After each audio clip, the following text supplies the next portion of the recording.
Morena koutou. Welcome to our meeting today. We're in the open session of the Water Governance Board meeting. Where are we? Okay, can I ask, we have no apologies this morning. Just pulling up the agenda. Disclosures of interest.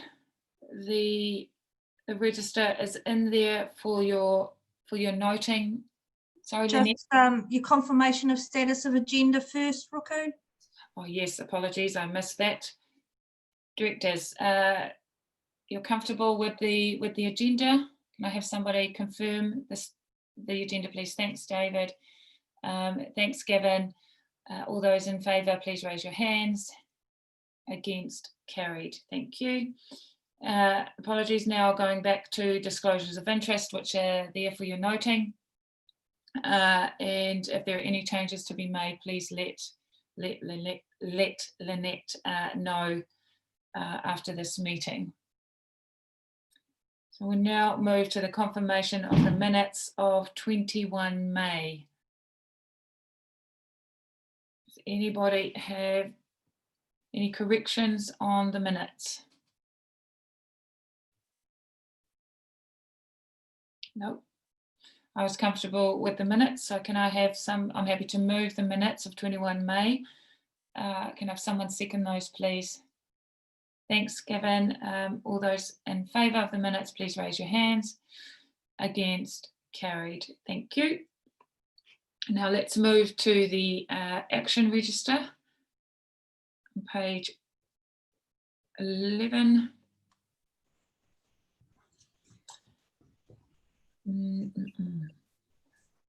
So Ian or Carol, do you want to walk us through what is due this month? Noting that some of these have been delayed, which is fine. Well, if I could start with the first one, with regards to the delegations table and the board calendar. We started this piece of work and floundered somewhat because Gavin's done the delegations.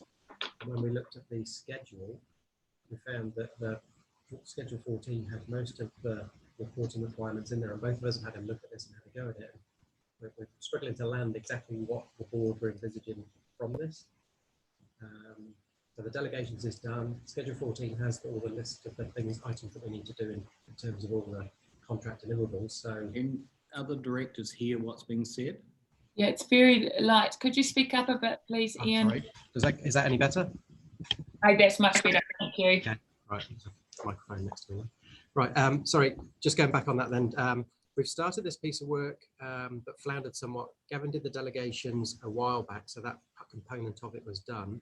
When we came to look at the board calendar and putting the dates in, we found actually that the schedule 14 has everything in it at the high level, and with the work that Watercare are doing now on the compliance stuff, which you'll see in a later paper, we've almost got that at the micro level covered as well. So we're struggling to actually put a paper together. So it's just really clarifying from the board what they wanted and are they comfortable that we've actually got this in place now through schedule 14 in the contract, resource consent and a compliance person at Watercare now in place, and the delegations done from Gavin. So yeah, we've struggled to, I've had a go at it and struggled a few months back, and then Carol's had another go and we ended up about in the same place. So permission to close this in lieu of having everything in place is really what I'm thinking. Yep. Happy with that?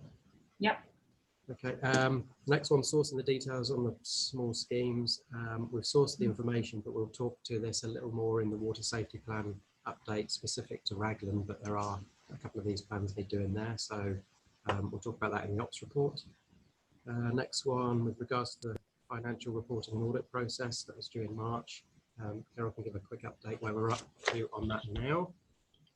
So with the audit, we've had 3 companies recommended to us.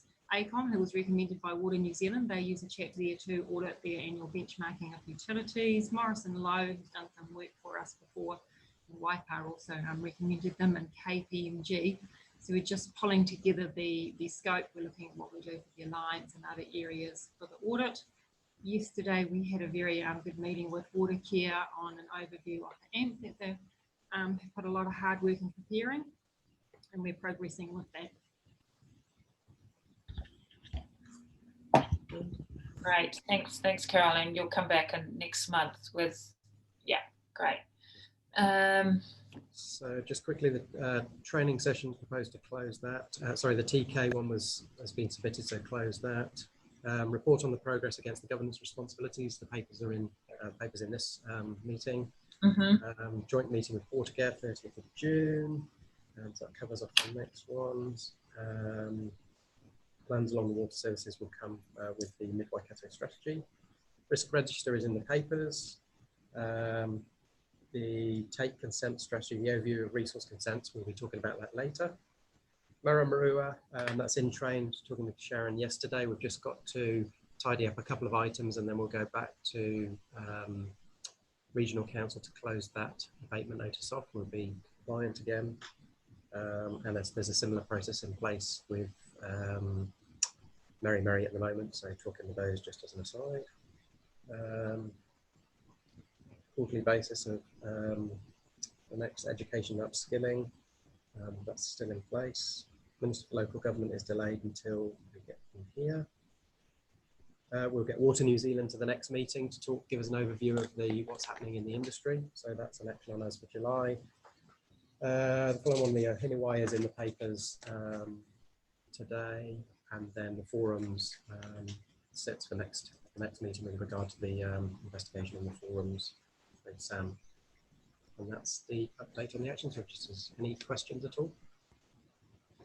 Thanks, Ian. Just to note, the vision and strategy session, Gavin and I have talked about that, and we're aiming, I think it's for the August meeting, Gavin, to have that a session on that. Directors, any comments, questions of Ian on the action register? It's good to see, Ian. Great job. We're getting a few of these ticked off and completed. So, yeah, which is great. David? Are we coming back at some stage to have a discussion around the meeting with Watercare Services and what we propose to discuss? Yeah. Yes. Yeah. Gavin's got that in hand. And we'll do that. Yes, that's on the agenda. Can I just clarify, is that the 30 June meeting or is that the August you just referred to? Okay, all right, thank you. No, vision and strategy is the list. Vision and strategy is August. The Watercare, Okay. yeah, joint board is different. Yeah, okay. And we'll cover that off a little bit later in Gavin's report. Is there anything else from directors? Otherwise, I'm happy to move that the action register be received. Can I have someone second that, please? Thanks, David. All those in favour of receipt, please raise your hands. Against, carried. Thank you. Right, let's move now to the Three Waters performance report for May, Sharon.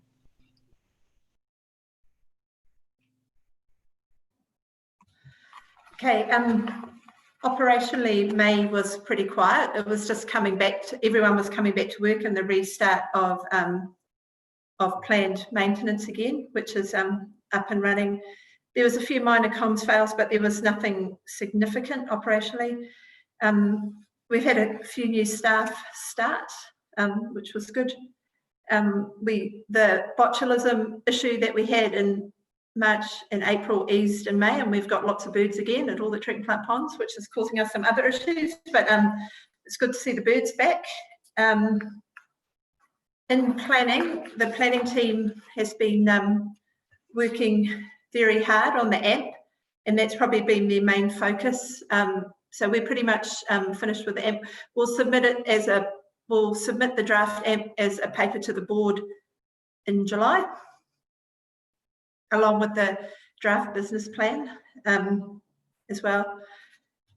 The Mid Waikato Strategy, which the planning section refers to, is pretty much complete. We've got a final workshop today at 12 o'clock actually to go through comments, and then we'll start the consultation process on that in July, and probably the first week in July, to try and get that moving. And other than that, they're just planning's just trying to factor in some of the historical issues and some of the new growth issues that have come from the strategy that the council approved a few weeks ago. We're making good progress on the Mary abatement notice. We're just about to award the contract. We've just had to, there's been a few commercial terms and conditions that have been having to be resolved, but that's just about done. And we are on track to submit the consent, the 35-year consent for Mary on early September. And Te Kauwhata is probably a little bit behind that, but now that we've got the strategy, we'll make some progress about that.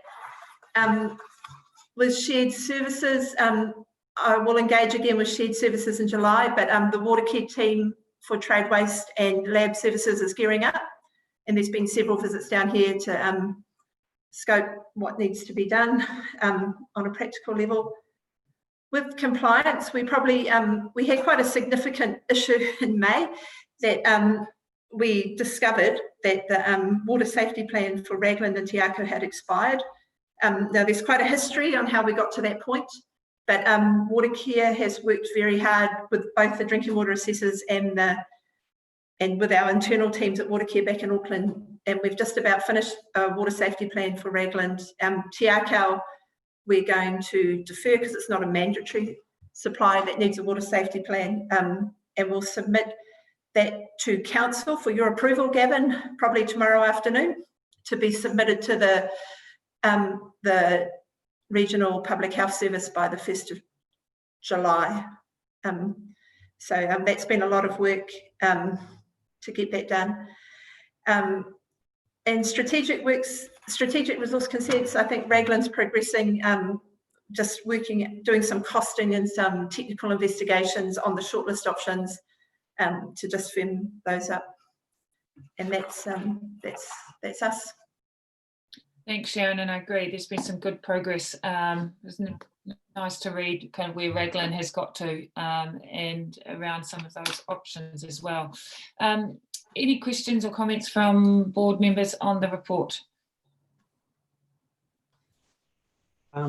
If I may, Ruku, just to, and I've kind of raised this with Sharon indirectly, but I just wanted to just be sure that in terms of, because we've had a couple of issues with discharges into Raglan, and I just wanted to be sure that we are on top of that, knowing that our maintenance program got put behind because of COVID-19, so I absolutely understand that, but now we're on top of it. So because I'm just thinking about the longer term issue, which is the consent renewal process as well. So wanting to be sure that our community has confidence that we're on top of the problems.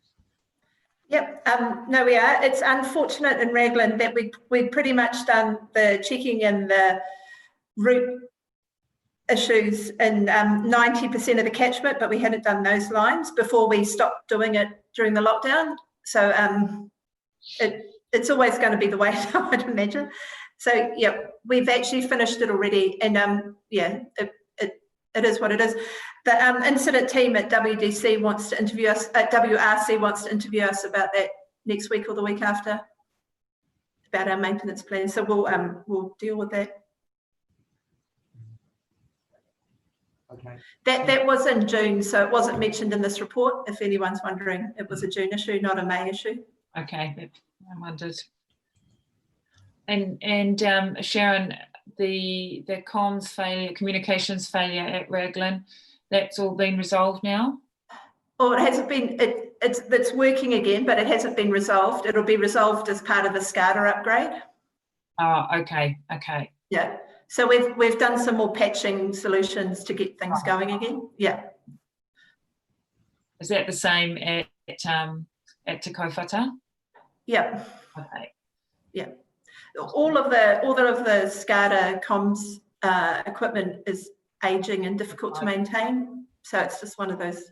There'll potentially be continuing comms issues for the next little while. Yes, actually, Yeah. you did report that the other month. Thank you. Other board members, do you have questions? Any questions on the report? Nope. No, well, firstly, through the chair, I just equally want to compliment Watercare Services on the progress that we are making addressing some of the resource consent abatement notices and the like. So Sharon, to you and the team, a grateful thanks for getting at least to the point where we can address those issues. I had just one question of detail, and that was around the key performance indicators, Sharon. Call out times, I noticed in May we had exceeded the target. I am presuming that was in part led by coming out of COVID or some of those situations, but I'm just looking for a comment that we'll get back under the 40 minutes. Sorry. Yeah, that is it. Well, what I'm getting at, is this an isolated situation, or will we get back under the performance target? It all comes down to where the incidents are. If the majority of our incidents are in Raglan, then we won't get below the performance target. But if they're in Ngarawahia, Huntly, TK, we probably will, because we just struggle to reach Raglan within 40 minutes if we're coming from the town. So is that the 40 minutes target is a weighted sort of average, is it, across all? Yeah, yeah. So the 53 minutes, therefore, in May, did that relate to an isolated call out in Raglan or some other underlying issue? That was an isolated call out in Raglan. And we will continue to miss this KPI if we have incidents in Raglan. The overflow that Gavin was referring to in Raglan the other week, we did meet the KPI for that. However, we were very lucky that the only reason we met that KPI is because the only service person we have who lives in Raglan was on call that night. And so it was just good luck. But we can't have Roger on call all the time in Raglan. So it just comes down to the travel time to Raglan. It's not possible. I guess we just have to keep a watching brief on that. If we find an undue number of incidents coming out of Raglan, we might have to revisit how we deal with responding to incidents from there. Yeah, and potentially it would be crews that live in Raglan and stay in Raglan, which would be a cost, but that's how we would resolve that issue, I'd imagine. It does appear to be the only real solution to that, to meeting that KPI. Yeah. Okay. Okay, well, if there are no further questions, it's great. Also, just want to Sharon that the work that's been progressing on the AMP, and so be looking forward to seeing that next month with the business plan. Yep. Awesome. Okay. Can I please have somebody move the Three Waters report? Thanks, Gavin. Can someone, David, second? All those in favour, please raise your hands. Against, carried. Thanks, Sharon. Let's now move, Ian, to the risk register update. Okay, I'm going to take the paper as read. I think, yeah, any questions on that? We've got a lot of actions going on that are married to the risk register, such as the DA kind of work that we're focused on, the development agreements, which is number 21.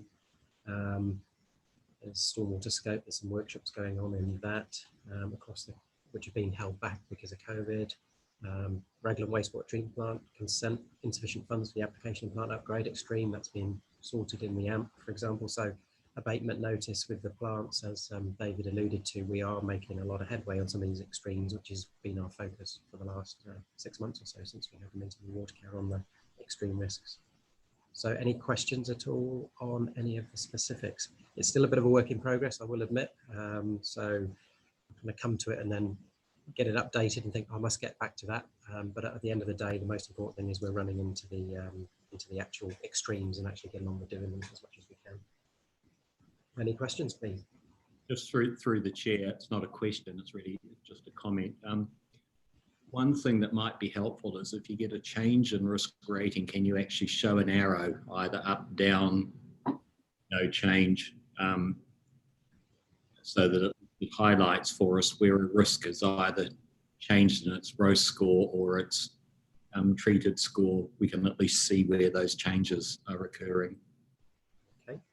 Yep. And just Ian, the risk 60. How's that conversation progressing with Hamilton City Council?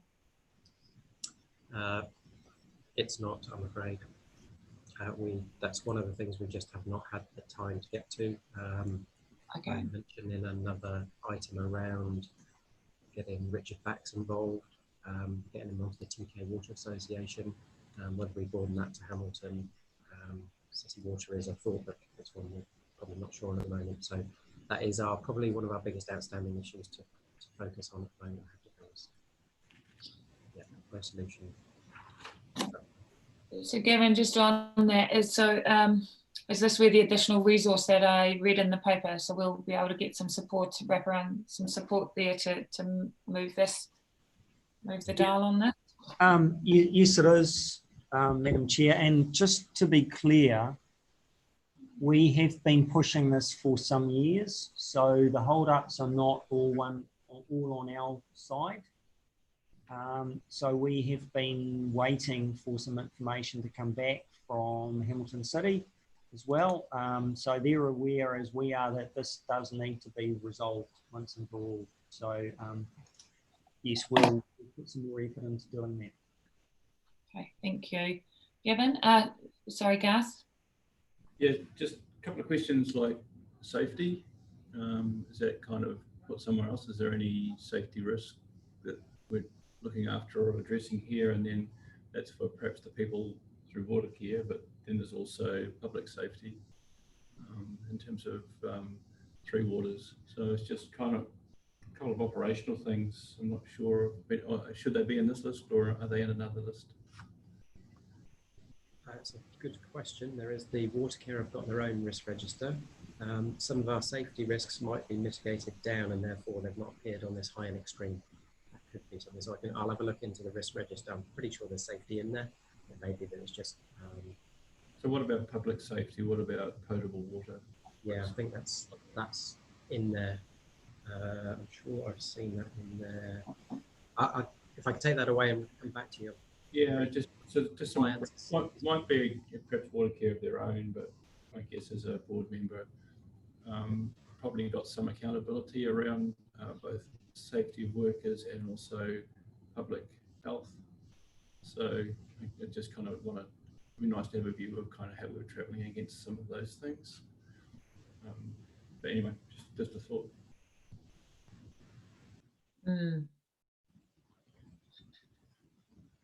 Yeah, no, and it's how do we capture that? So we've got Garth in the Three Waters report. There's the KPIs around health and safety, and where some of those issues are touched on. But Sharon, perhaps if we can just think about how we might, Sharon and Ian, how we might elaborate on that, just to give the board a little bit more detail around those issues, but we can take that offline.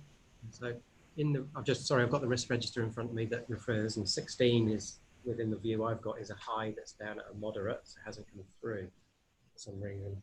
So that's about public health. Public health is non-compliance with drinking water standard is in there, and I click through and see if safety is in there as well. Sure. Anyway, I'll respond back. Yeah.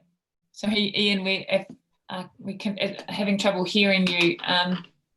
Maybe if you lift the mic up. Oh no, I'll move it around. Okay. Sorry, there is reflection on the drinking water standards and compliance in the risk register I'm reviewing here in front of me, and I'll respond back in due course. I'll take that as an action to come back to you with drinking water and safety generally in terms of what that risk profile looks like in the risk register from WDC. Okay. David, did you? Yeah, just it's not unusual for boards to have a standing agenda item, health and safety. It just reports the key metrics and gives us the trend over time. So the leading and lag indicators, just as a dashboard type approach. I presume you're doing it anyway for your own internal management's perspective. So to get a one-pager that gives us the key trends of those key leading and lag indicators might be a good way for us at a high level to be assured that all is well in respect of both staff health and safety as well as the public safety. Yeah, absolutely, and it is critical. I know that the team have been working on that for inclusion in our monthly board meetings. So we think we'll be able to have that for next month. Be ready for next month, Ian. We've got some reporting that was requested a while back in the ops report, monthly ops report, page 25 from Watercare. So we've had this discussion before, and that was put in response to this request around safety. So do we need to move it further with graphical? Or? Yeah, no, so that's what I was alluding to. There is a level of health and safety reporting that is occurring, which is great, but it's, and I think we can take this offline. What David's talking about is giving, I think this needs a little bit more detail around kind of the lead and lag indicators and so on, and how there is commentary in here around how these incidences are being mitigated. But I think, yeah, a dashboard type, this is, I guess, it's the detail. I think if we can have an offline chat about the detail that the board is hoping to see on this page, that will move this forward. Is that okay with you too, Sharon? Because this is obviously, yeah, thank you. Jackie? Kia ora koutou. Really good to see the risk register, and I appreciate that there's a lot more sitting behind this, or what we've been presented today, that's all green, no doubt. So just on risk 47, so it's around the abatement notice at Te Kauwhata. I just wonder if there's any more that's being done besides what's detailed in the treatment plan to manage that specific risk. So if there's anything else that you can add.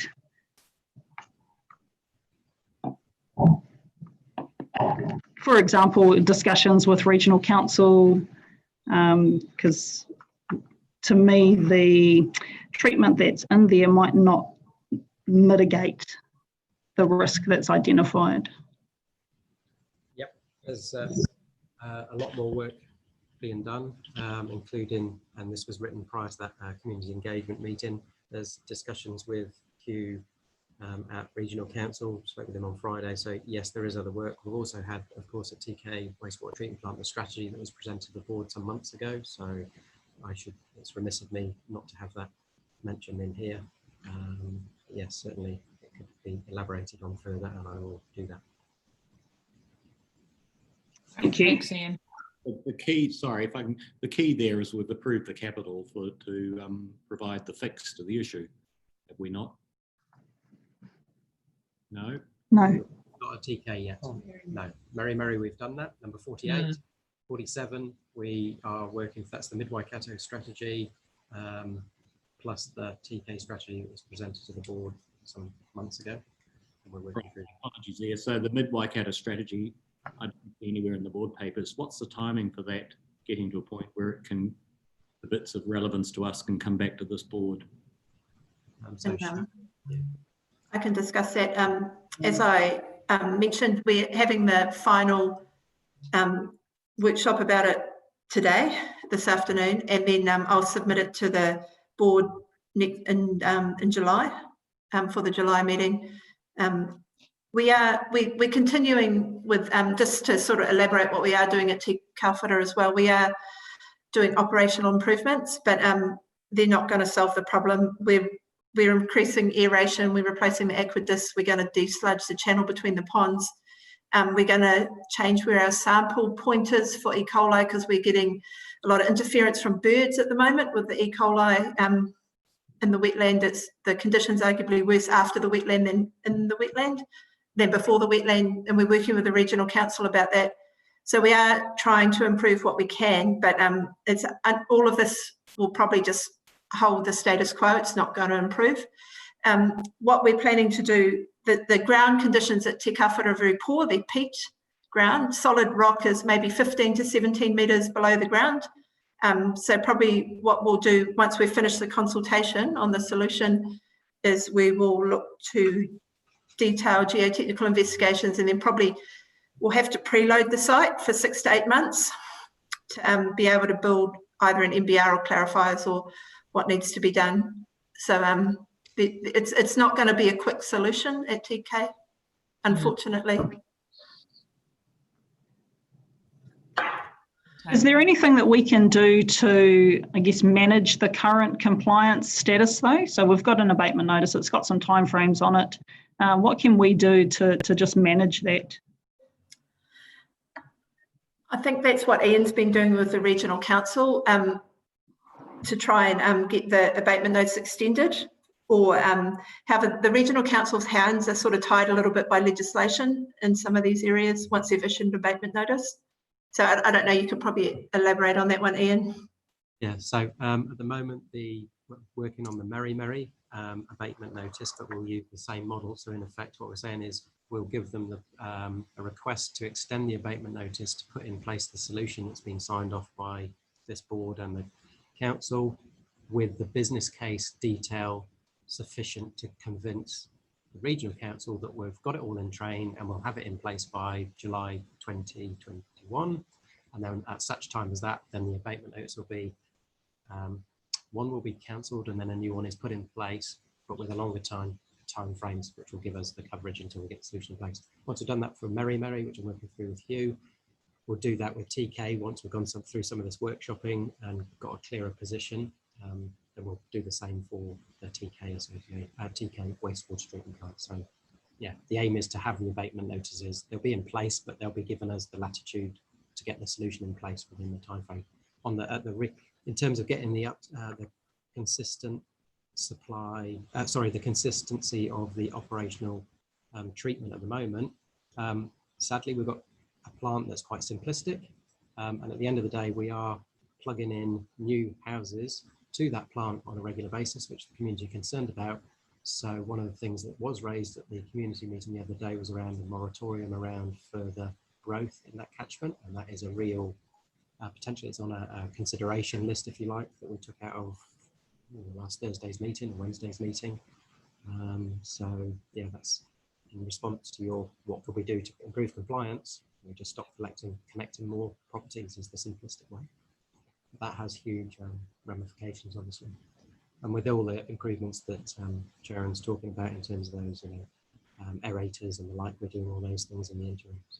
So it's not easy, but I think the best thing, what we're trying to suggest to the local community, is focus on the future and focus on getting the plant. Let's get that plant in place. Let's do the same thing as we've done in Mary very quickly. Get the solution in place and get going on accepting that we've got to preload the site for 6 months, etc., etc. So yeah, hopefully that answers the question. Yep, it does. Thanks, Ian. I'm really keen to understand what the barriers and ramifications of a moratorium might be, if that's part of one of the options that's being considered. Just one other question. It's really just a request for an update on the Raglan short-term consent application. Talk about that. I can answer that one. We've received a Section 92 request for more information. It's a very technical request, and we're just working through the involving things like harbour modelling and things like that. It's something that we will be working through, but it wasn't something we could give a quick answer to for the council. Thank you. Yeah. Right. So a couple of actions from that discussion to pick up for next month, including, as Jackie just alluded to, if we get to a situation with the Te Kauwhata consent there or abatement notice if what are the barriers and ramifications if a moratorium or some other mechanism is exercised there. So if we can understand that for next month, that would be good. Right, so there's nothing further on the risk register. And just sorry, the other key action there was I'll have a chat with Ian and Gavin around the health and safety reporting for the board, just to consider how we might flesh out what's already being provided, just to meet the board's expectations. Okay, so can I have somebody please move and second the receipt of the risk register? Thanks, Gavin. Thanks, David. Second. All those in favour, please raise your hands. Against, carried. Great, so that brings us to the end of our open meeting. Can I please have someone move that we go into the public excluded session? Thanks, David. I'm happy to second that. And also that Sharon Danks from Watercare be permitted to remain in that meeting. So all those in favour, please raise your hands. Against, carried. Thank you. It will just take a 5-minute recess to allow the changeover from open to public. Sorry, open to closed meeting. Thank you.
Have we got everybody back? The recording